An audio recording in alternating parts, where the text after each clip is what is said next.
Halo teman-teman semuanya, selamat datang di channel Kita Kosong. Oke teman-teman, pada kesempatan kali ini saya mau sharing sedikit berkaitan dengan gimana caranya kita live streaming di YouTube maupun di Facebook. Bagi teman-teman yang baru saja ingin melakukan streaming, ada beberapa langkah yang perlu kita persiapkan. Salah satunya adalah aplikasi yang akan membantu kita dalam proses streaming. Oke teman-teman, di sini pada kesempatan ini saya mau sharing salah satu aplikasi yang biasanya sering dipakai untuk streaming, yaitu namanya Prism Live Studio. Nah, pada kesempatan ini saya mau sharing ke teman-teman gimana sih caranya kita mendownload dan menginstal Prism Live Studio. Langsung saja di sini teman-teman masuk ke browser teman-teman. Di sini saya menggunakan Google Chrome. Nah, pada search engine-nya di sini kita ketikkan saja Prism Live Studio for PC. Jadi untuk aplikasi ini bisa teman-teman gunakan di handphone juga, di laptop maupun di komputer teman-teman semuanya. Nah, di sini bisa dilihat untuk webnya resmi dari Prism Live Studio. Nah, di sini teman-teman nanti untuk mendownloadnya bisa memilih untuk mobile ataupun PC. Berhubung di sini saya menggunakan laptop, maka di sini saya menggunakan PC. Nah, di sini untuk Windows-nya seperti ini. Windows 10 64 bit, tinggal di-download. Tapi sebelumnya mungkin teman-teman bisa mengecek di sistem requirement-nya, bisa teman-teman ketik di new tab, kemudian teman-teman ketikkan aja sistem requirement Prism Studio. Nah, di sini bisa dilihat teman-teman untuk spesifikasinya. Teman-teman bisa melihat seperti ini ya, tadi ini ya, untuk grafiknya seperti ini, minimal harusnya 1 GB. Terus untuk CPU nya Intel Core i3 itu ya teman-teman semuanya.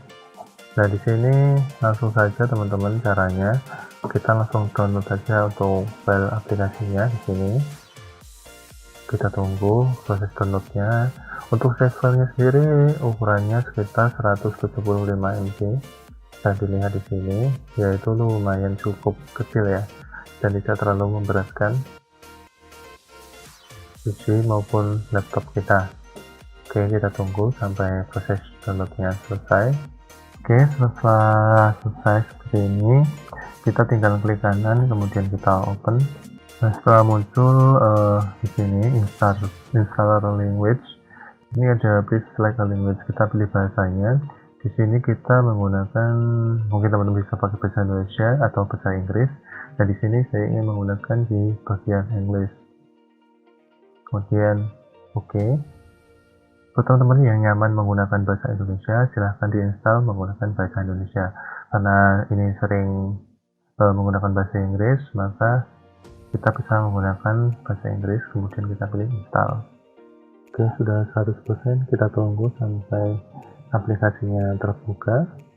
Setelah itu, ketika sudah selesai proses penginstalannya, kita tinggal pilih start. Ini kita tunggu sampai aplikasinya terbuka. Oke teman-teman, setelah selesai installnya, biasanya kita terlebih dahulu disuruh login. Yaitu di sini teman-teman bisa lihat, di sini ada beberapa fasilitas login, yaitu diantaranya menggunakan Facebook, menggunakan Google atau Twitch, kemudian Never, Line, Twitter, Space, dan lain-lain. Tapi buat teman-teman yang belum menjadi member, teman-teman bisa up terlebih dahulu di bagian bawah. Kemudian teman-teman masukkan alamat email teman-teman semuanya. Nah, di sini saya masukkan email saya.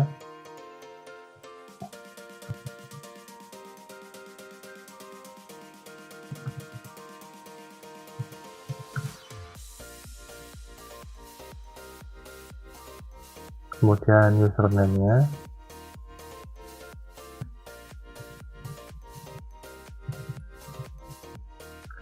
Kemudian kita masukkan passwordnya.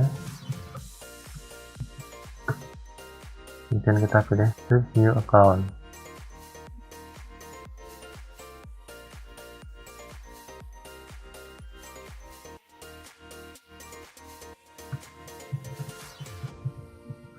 Di Jadi untuk passwordnya sendiri harus ada angka, huruf, sama spesial karakternya. Seperti itu teman-teman. Kemudian create new account. Kita tunggu. Oke teman-teman, ini bisa kita lihat, ini adalah tampilan untuk Prism Live Studio-nya seperti ini, dan nanti teman-teman bisa lihat di sini, bisa menambahkan akun Twitch, YouTube, Facebook, gaming, dan lain-lain ya teman-teman. Oke teman-teman, mungkin sekian sharing dari saya pada kesempatan kali ini, semoga bermanfaat. Sampai jumpa di video-video sharing selanjutnya, dan saya ucapkan terima kasih.